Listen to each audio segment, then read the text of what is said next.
നമസ്കാരം. സ്പോട്ട് ലൈവിലേക്ക് സ്വാഗതം. ഡൽഹി സ്ഫോടന കേസിൽ അന്വേഷണം പുരോഗമിക്കുന്നതിനിടെ കാർ പൊട്ടിത്തെറിക്കുന്നതിന് നടുക്കുന്ന ദൃശ്യങ്ങളാണ് ഇപ്പോൾ കണ്ടത്. കേസ് അന്വേഷിക്കുന്നത് NIA പത്തംഗ സംഘമാണ്. സംഭവസ്ഥലത്ത് നിന്ന് NSG ടീം കണ്ടെടുത്ത തെളിവുകളുടെ പരിശോധന ഫലം നിർണായകം. ഇന്ത്യൻ സൈന്യം ഉപയോഗിക്കുന്ന സ്ഫോടന വസ്തുക്കൾ ഭീകരർ ഉപയോഗിച്ചതായി സൂചനയുണ്ട്. പിടിയിലായ ഭീകരരെയും ബന്ധുക്കളെയും ചോദ്യം ചെയ്തതിന് പിന്നാലെ നൌഗാം സ്വദേശിയെ അറസ്റ്റ് ചെയ്തു. ജമ്മു കശ്മീരിലും ഹരിയാനയിലെ ഫരീദാബാദിലും ഒരേ സമയം പരിശോധന നടക്കുകയാണ്. വിവരങ്ങളുമായി അഭിലാഷ് രാധാകൃഷ്ണൻ ചേരുന്നുണ്ട് ന്യൂസ് ഡെസ്കിൽ നിന്നും. അഭിലാഷ്, NIA പത്തംഗ സംഘം ഡൽഹി സ്ഫോടന കേസ് അന്വേഷിക്കുന്നുണ്ട്. അതിനിടെ നിർണായകമായ ദൃശ്യങ്ങൾ, CCTV ദൃശ്യങ്ങൾ പുറത്തു വന്നിരിക്കുന്നു. ഇതെങ്ങനെയാണ് ഈ സ്ഫോടനം ഉണ്ടായതെന്നത് സംബന്ധിച്ച് ഈ ദൃശ്യങ്ങളിൽ നിന്നും വ്യക്തമാണ്. എന്താണ് ഈ അന്വേഷണ സംഘം നൽകുന്ന വിവരങ്ങൾ? ഇതുമായി ബന്ധപ്പെട്ട്, ഈ കേസുമായി സ്ഫോടന കേസുമായി ബന്ധപ്പെട്ട് നിലവിൽ എത്ര പേർ അറസ്റ്റിലുണ്ട്? എങ്ങനെയാണ് അന്വേഷണം പുരോഗമിക്കുന്നത്? ടോം, ഈ വിഷയത്തിൽ ഏറ്റവും നിർണായകമായ ഏറ്റവും പുതിയൊരു വിവരം കൂടി പുറത്തു വരുന്നത്, നമുക്കറിയാം, നമ്മൾ നേരത്തെ പറഞ്ഞിരുന്നതാണ്, ഇയാൾ 3 മണി മുതൽ 6 മണി വരെ ചെങ്കോട്ടയുടെ പാർക്കിങ്ങിൽ ഇയാൾ ഉണ്ടായിരുന്നു, ഈ കാറുമായി ഉണ്ടായിരുന്നു. ഈ കാറിനകത്ത് നിന്ന് അയാൾ പുറത്തിറങ്ങിയിരുന്നില്ല, അല്ലെങ്കിൽ പുറത്തിറങ്ങിയിട്ട് ഈ കാറിന് ചുറ്റും ഇയാൾ നിൽക്കുകയായിരുന്നു. കാറ് വിട്ട് പുറത്തു പോകാൻ ഇയാൾ ശ്രമിച്ചിരുന്നില്ല എന്നുള്ളതാണ് ഏറ്റവും പുതിയതായി വരുന്ന വിവരം. അതിൻ്റെ സൂചനകളായി അന്വേഷണ സംഘം പറയുന്നത്, അവിടുത്തെ CCTV ദൃശ്യങ്ങൾ പരിശോധിച്ചപ്പോഴാണ് അന്വേഷണ സംഘത്തിന് ഈ കാര്യം വ്യക്തമായത്.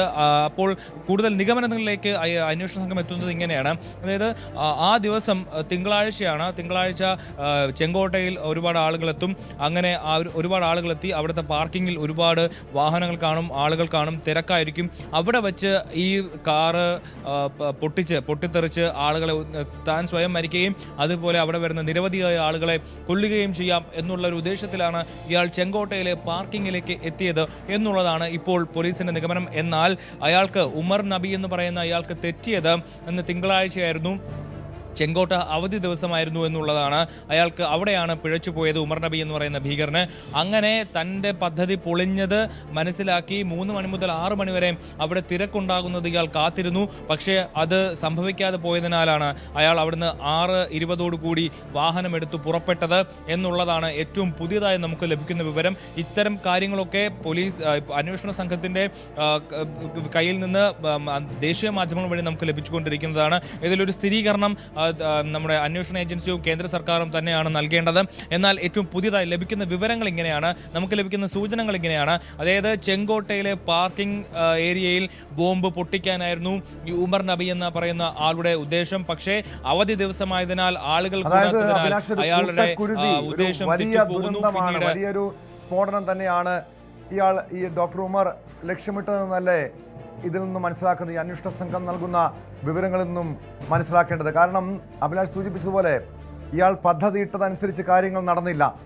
പിന്നീട് ചില പരിഭ്രാന്തി ഉണ്ടാകുന്നു. കാരണം അതിന് തൊട്ട് മുൻപ്, അതായത് ഈ സ്ഫോടനം നടക്കുന്നതിന് തൊട്ട് മുൻപുള്ള സമയങ്ങളിൽ, ദിവസങ്ങളിലും മറ്റ് 2 ഡോക്ടർമാർ അറസ്റ്റിലാകുന്നു. AK-47 തോക്കും RDSും അടക്കം പിടിച്ചെടുക്കുന്നു. അതോടുകൂടി പരിശോധനയും ജാഗ്രതയും കൂടുതൽ, അതായത് ഇന്ത്യയിലെ പ്രധാനപ്പെട്ട നഗരങ്ങളെല്ലാം ഘടിപ്പിക്കുന്നു. ഇതോടുകൂടി ഇയാളുടെ തന്ത്രങ്ങൾ പാളി എന്നാണോ മനസ്സിലാക്കേണ്ടത്? അതെ, അതായത് ഇവർ ദീപാവലി അടക്കമുള്ള പ്രധാനപ്പെട്ട ദിവസങ്ങളിൽ, അതായത് രാജ്യത്ത് ഏറ്റവും കൂടുതൽ ആഘോഷം നടക്കുന്ന ദിവസങ്ങളിൽ, ഏറ്റവും കൂടുതൽ ആളുകൾ തിങ്ങിക്കൂടുന്ന സ്ഥലത്ത് വലിയ രീതിയിലുള്ള എക്സ്പ്ലോഷൻസ് നടത്താനായിരുന്നു ഇവരുടെ ഈ ടീമിൻ്റെ പദ്ധതി. അതിനു വേണ്ടിയിട്ടാണ് ഇത്രയധികം 2900 കിലോയോളം വരുന്ന എക്സ്പ്ലോസീവ്സ്, സ്ഫോടന വസ്തുക്കൾ ഇവർ സൂക്ഷിച്ചു വെച്ചത്. അതിന് പിന്നാലെ നമ്മുടെ ഇന്ത്യയുടെ ദേശീയ അന്വേഷണ ഏജൻസികൾ ഇവരുടെ നീക്കങ്ങൾ വിലയിരുത്തുകയും അതിനനുസരിച്ച് ഇവരെ കൂടെ ഉണ്ടായിരുന്ന മുസമ്മിൽ അടക്കമുള്ള ഷഹീൻ എന്ന് പറയുന്ന വനിത അടക്കമുള്ള അധിയിൽ ഇവരെയൊക്കെ പിടികൂടിയതോടുകൂടി തൻ്റെ കൂട്ടത്തിലുള്ള എല്ലാവരും പോലീസിൻ്റെ പിടിയിലായതോടുകൂടി തന്നിലേക്കും അന്വേഷണം എത്തുമെന്ന് ഉറപ്പായതോടുകൂടിയാണ് ഇയാൾ രാവിലെ നവംബർ 10 രാവിലെ ഹരിയാനയിലെ തൻ്റെ അൽഫല യൂണിവേഴ്സിറ്റിയിലെ പാർക്കിങ്ങിൽ ഉണ്ടായിരുന്ന വാഹനമെടുത്ത് ഇയാൾ ഇറങ്ങിത്തിരിച്ചത്. 8:30 തന്നെ അയാൾ ഡൽഹിയിലേക്ക് കയറുന്നു. പിന്നീട് കൊണാട്ട് പ്ലേസ് അടക്കം, അക്ഷർധാം ടെമ്പിളുള്ള മയൂർ വിഹാർ അടക്കമുള്ള പ്രധാനപ്പെട്ട മേഖലകളിൽ ഇയാൾ വാഹനവുമായി എത്തുന്നു. ഒടുവിൽ ചെങ്കോട്ട തന്നെ തൻ്റെ ലക്ഷ്യമെന്ന് തിരിച്ചറിഞ്ഞ്, അല്ലെങ്കിൽ അത് ആ ഒരു ഉദ്ദേശത്തോടു കൂടി ഇയാൾ അവിടുത്തെ പാർക്കിങ്ങിലേക്ക് എത്തുകയായിരുന്നു. ഇയാളുടെ കൂട്ടുകാർ പിടിയിലായതാണ് സത്യത്തിൽ ഇവരുടെ ഒരു എല്ലാ പ്ലാനിങ്ങും തകർത്തത് എന്ന് വേണം നമുക്ക് മനസ്സിലാക്കാൻ. തിങ്കളാഴ്ച ആയതുകൊണ്ട് തന്നെ ചെങ്കോട്ടയിൽ നിരവധി ആളുകൾ ഉണ്ടാകുമെന്ന് ഇയാൾ വിചാരിച്ചു. അങ്ങനെ ആ ഒരു ധാരണയിലാണ് ഇയാൾ ചെങ്കോട്ടയിലേക്ക് എത്തിയത് എന്നുള്ളതാണ് നമുക്കിപ്പോൾ ലഭിക്കുന്ന സൂചനകൾ. ഇപ്പോൾ നിലവിൽ ഈ പ്രധാനപ്പെട്ട ഈ പ്രതികളെല്ലാം നമ്മൾ വിചാരിക്കുന്നത് ഈ ഉമർ നബി എന്ന് പറയുന്ന ആൾ കൊല്ലപ്പെട്ടിട്ടുണ്ട് എന്നുള്ളത് തന്നെയാണ്. പക്ഷേ ഇയാളുടെ ഒപ്പമുള്ള ആളുകളെല്ലാം നമ്മുടെ പോലീസിൻ്റെ കസ്റ്റഡിയിലുണ്ട്, നമ്മുടെ NIAയുടെ കസ്റ്റഡിയിലുണ്ട്. അവരെല്ലാം ചോദ്യം ചെയ്യലിന് വിധേയമായിക്കൊണ്ടിരിക്കുകയാണ്. ഉമർ നബിയുടെ അമ്മയും സഹോദരങ്ങളും പോലീസിന്റെ കസ്റ്റഡിയിലുണ്ട്. മറ്റൊരു പ്രധാനപ്പെട്ട വിവരം ചില മാധ്യമങ്ങളൊക്കെ റിപ്പോർട്ട് ചെയ്യുന്നത് ഇങ്ങനെയാണ്. അതായത് ഇന്നലെ 35ഓളം പേരാണ് ഈ പരിക്കേറ്റ് LNJP ആശുപത്രിയിലേക്ക് ചികിത്സ തേടിയെത്തിയത്. അതിൽ ഇവരെല്ലാവരെയും വളരെ ക്ലോസ്ഡ് ആയിട്ടുള്ള മറ്റ് പുറത്തുനിന്ന് വരുന്ന ആർക്കും ഇവരെ കാണാൻ കഴിയാത്ത തരത്തിലുള്ള രീതിയിലായിരുന്നു അവിടെ സുരക്ഷാ ക്രമീകരണങ്ങൾ ഒരുക്കിയിരുന്നതെങ്കിലും ഇതിൽ നിന്ന് 3 പേർ മിസ്സിംഗ് ആണ് എന്നുള്ളൊരു റിപ്പോർട്ട് പലയിടത്തും വരുന്നതായി കാണുന്നുണ്ട്. അങ്ങനെയാണെങ്കിൽ ഈ 3 പേർ എവിടെ പോയി, ഇവരാരാണ് എന്നുള്ള ഒരു പ്രധാനപ്പെട്ട ഒരു ചോദ്യം ഉയർന്നു നിൽക്കുകയാണ് ടോം. കാരണം ഇക്കൂട്ടത്തിൽ നേരത്തെ ഈ ഒക്ടോബർ 20-ാം തീയതി ഇയാൾ ഈ കാറ് വാങ്ങിച്ച സമയത്ത് ഉമർ നബി കാറ് വാങ്ങിച്ച് അതിനുശേഷം ആ കാറുമായി പുറത്തോട്ട് പോകുമ്പോൾ ആ പൊല്യൂഷൻ ടെസ്റ്റ് അടക്കം ചെയ്യുന്ന സമയത്ത് 3 പേർ ആ വാഹനത്തിലുള്ളതായി കാണാമായിരുന്നു. പക്ഷേ ഈ അപകടം നടക്കുന്ന സമയത്ത് ഇയാൾ ഒറ്റയ്ക്കാണ്. ഇതുമായി ബന്ധപ്പെട്ട് ഈ കാറിൽ പോകുമ്പോഴും അവിടുത്തെ ടോൾ ബൂത്തിൽ നിന്നൊക്കെ ലഭിക്കുന്ന ദൃശ്യങ്ങൾ കാണുമ്പോൾ മനസ്സിലാവുന്നത് ആ കാർ ഇയാൾ ഒറ്റയ്ക്കാണ് ഓടിച്ചിരുന്നതെന്നാണ്. പക്ഷേ ഇയാളുമായി ബന്ധപ്പെട്ട ആരെങ്കിലും ആ പ്രദേശത്തുണ്ടായിരുന്നു എന്നുള്ളത് ഒരു പ്രധാനപ്പെട്ട ചോദ്യമാണ്. അവരെ കാണുന്നതിന് മുമ്പാണോ ഈ വാഹനം പൊട്ടിത്തെറിച്ചത്? അതുകൊണ്ടാണോ ഇവർ ഈ പരിക്കേറ്റ് ആശുപത്രിയിൽ എത്തിയ ഉടൻ ചികിത്സ തേടി ഉടൻ തന്നെ അവിടെ നിന്ന് രക്ഷപ്പെട്ടത്? തുടങ്ങിയിട്ടുള്ള പ്രധാനപ്പെട്ട ചോദ്യങ്ങൾ കൂടി നമ്മുടെ മുന്നിൽ ഈ മണിക്കൂറുകളിൽ എത്തുകയാണ് ടോം. എന്തായാലും ഇപ്പോൾ നിലവിൽ ഫരീദാബാദിലും ജമ്മു കാശ്മീരിലും ഒരേ സമയം തെരച്ചിൽ നടക്കുകയാണ്. ഇർഫാൻ അഹമ്മദ് എന്ന് പറയുന്നൊരു ഇമാം അടക്കം മുഹമ്മദ് മുഷ്താഖ് എന്ന് പറയുന്ന മറ്റൊരു ഇമാം, ഇങ്ങനെ നിരവധി ആളുകൾ ഇപ്പോൾ ഇയാളുമായി ബന്ധമുള്ള ആളുകളുടെ ചോദ്യം ചെയ്യുന്നതിന് പിന്നാലെ അവരിൽ നിന്ന് ലഭിക്കുന്ന വിവരങ്ങൾ അനുസരിച്ച് പുതിയ അറസ്റ്റുകൾ രാജ്യത്ത് നടക്കുന്നു എന്നുള്ളത് പ്രധാനപ്പെട്ട വിവരമാണ്. മറ്റൊന്ന്, ഡോക്ടർ ഷഹീൻ എന്ന് പറയുന്ന വനിതാ ഡോക്ടറുടെ അവരെ പിടികൂടിയതോടുകൂടി ജെയ്ഷെ മുഹമ്മദിന്റെ വലിയൊരു കണ്ണിയെ പിടികൂടാൻ കഴിഞ്ഞു എന്നുള്ള ചില വിവരങ്ങൾ കൂടി പുറത്തു വരുന്നുണ്ട്. അവർ ജമാഅത്ത് ഉൽ മുമിനാത്ത് എന്ന് പറയുന്ന വനിതാ സംഘടനയുടെ നേതാവാണ്, അവർ ഇന്ത്യയുടെ കണ്ണിയാണെന്നുള്ള വിവരങ്ങൾ കൂടി നമുക്ക് ലഭിക്കുന്നുണ്ട് ടോം. ഇപ്പോൾ നിലവിൽ രാജ്യത്തെ നടുക്കിയ ഈ ഒരു സംഭവത്തിൽ നമുക്ക് ആശ്വസിക്കാനുള്ളത് ഇവർ വലിയ രീതിയിലുള്ളൊരു പദ്ധതി ഇട്ടിരുന്നെങ്കിലും അതിനെ പൊളിക്കാനായിട്ട് നമ്മുടെ സുരക്ഷാ സേനകൾക്ക് കഴിഞ്ഞിട്ടുണ്ട് എന്നുള്ളതാണ് ഏറ്റവും ആശ്വാസകരമായിട്ടുള്ളത്. അതായത് കൃത്യമായ ആസൂത്രണം, നാളുകൾ നീണ്ട, ഏകദേശം ദിവസങ്ങൾ നീണ്ട, മാസങ്ങൾ നീണ്ട ഒരു ആസൂത്രണം ഇതിന് പിന്നിലുണ്ട് എന്ന് തന്നെ സംശയിക്കേണ്ടതില്ല. കാരണം നൗഗാമിൽ കഴിഞ്ഞ മാസം ജെയ്ഷയുടെ പോസ്റ്ററുകൾ പ്രത്യക്ഷപ്പെടുന്നു. ഇതിന്റെ അന്വേഷണത്തിൽ ഇർഫാൻ അഹമ്മദ് എന്നയാളെ അറസ്റ്റ് ചെയ്യുന്നു. ഈ ഇർഫാൻ അഹമ്മദാണ് ഡോക്ടർമാരെ ഉൾപ്പെടെയുള്ള വലിയൊരു സംഘത്തെ ഇതിനു വേണ്ടി ചുമതലപ്പെടുത്തുന്നത്. അതായത് രാജ്യത്ത് വിവിധയിടങ്ങളിൽ സ്ഫോടനം നടത്താൻ വേണ്ടി ചുമതലപ്പെടുത്തിയത്, അതിനുവേണ്ടി ആളുകളെ സംഘടിപ്പിച്ചത് എന്ന ചില സൂചനകൾ വരുന്നുണ്ട്. ഈ ഇർഫാൻ അഹമ്മദിന്റെ ഈ കേസിലുള്ള പങ്ക് എന്താണ്? ഇയാൾക്ക് ജെയ്ഷയുമായി ബന്ധമുണ്ടോ? മാത്രമല്ല ഈ ജെയ്ഷയുമായി കൃത്യമായും ബന്ധമുള്ള കൂടുതൽ പേരുടെ അറസ്റ്റ് ഈ മണിക്കൂറുകളിൽ അല്ലെങ്കിൽ ഈ ദിവസങ്ങളിൽ ഉണ്ടാകുമോ? ടോം, ഈ ജെയ്ഷയുമായി ബന്ധമുണ്ട് എന്ന് പോലീസിന്റെ അടുത്ത് നമുക്ക് ഇപ്പോൾ നിലവിൽ ഒരു സൂചന ലഭിക്കുന്നത് ഡോക്ടർ ഷഹീൻ ഷഹീദ് എന്ന് പറയുന്ന ഒരു വനിതാ ഡോക്ടറിനെ പറ്റിയാണ്. തൊട്ട് മുമ്പ് പറഞ്ഞതുപോലെ ജമാഅത്ത് ഉൽ മുമിനാത്ത് എന്ന് പറയുന്ന സംഘടനയുമായി ഇവർക്ക് ബന്ധമുണ്ടെന്നുള്ളതാണ് വിവരം. അതേസമയം തന്നെ ഈ ഇർഫാൻ അഹമ്മദ് എന്ന് പറയുന്ന ഇമാം ഈ മുസമ്മൽ എന്ന് പറയുന്ന ആൾക്ക് താമസിക്കാനായിട്ട് അൽഫല യൂണിവേഴ്സിറ്റിയിൽ മുസമ്മലിന് താമസിക്കാനായിട്ട് ഇടം കൊടുത്ത ആളാണ് ഈ ഇർഫാൻ അഹമ്മദ്. അങ്ങനെയാണ് അയാളിലേക്ക് അന്വേഷണം എത്തുന്നത്. പിന്നീടാണ് പോലീസിന് കാര്യങ്ങൾ വ്യക്തമാകുന്നത്. അതായത് ഇയാളാണ് ഈ ഡോക്ടർമാരെ എല്ലാം ചേർത്ത് വെച്ചിട്ട് ഇത്തരത്തിലൊരു ഭീകര സംഘടനയ്ക്ക്, അതായത് വൈറ്റ് കോളർ മൊഡ്യൂൾ, അതായത് സമൂഹത്തിൽ ഉന്നത ശ്രേണിയിൽ നിൽക്കുന്ന ഡോക്ടർമാരടക്കമുള്ള ആളുകളെ ഭീകരവാദത്തിലേക്ക് എത്തിച്ച് അവരെ ഒരു സംഘമായി ചേർത്തുകൊണ്ട് രാജ്യത്തിനെതിരായിട്ടുള്ള പ്രവർത്തനങ്ങൾ നടത്താനായിട്ട് കൊണ്ടുവന്നത് ഈ ഇർഫാൻ അഹമ്മദാണ്. അതുപോലെ തന്നെ ഇവരെ ഉപയോഗിച്ചുകൊണ്ട് രാജ്യത്ത് പലയിടങ്ങളിലും സ്ഫോടനം നടത്താനായിട്ട് ഗൂഢാലോചന ഇയാൾ നടത്തിയിരുന്നു എന്നുള്ള വിവരങ്ങൾ കൂടി പുറത്തു വരുന്നുണ്ട്. മാത്രമല്ല ഇയാൾക്കൊപ്പം മുഹമ്മദ് ഇഷ്താഖ് എന്ന് പറയുന്ന ശ്രീനഗർ സ്വദേശി കൂടി അറസ്റ്റിലായിരിക്കുന്നു എന്നുള്ളതാണ് മറ്റൊരു പ്രധാനപ്പെട്ട വിവരം. അങ്ങനെ ഈ ശ്രീനഗറിലെ ജമാഅത്തെ ഇസ്ലാമി എന്ന് പറയുന്ന അവിടുത്തെ ഒരു സംഘടനയുണ്ട്. അവിടെയും ഇപ്പോൾ തെരച്ചിൽ നടത്തുകയാണ്. കാരണം അവർ 2019 നിരോധിക്കപ്പെട്ട സംഘടനയാണ്. പക്ഷേ അവരുടെ പ്രവർത്തനങ്ങൾ അണ്ടർഗ്രൗണ്ടിലൂടെ നടക്കുന്നുണ്ട് എന്നുള്ള വിവരങ്ങൾ പുറത്തു വരുന്നു.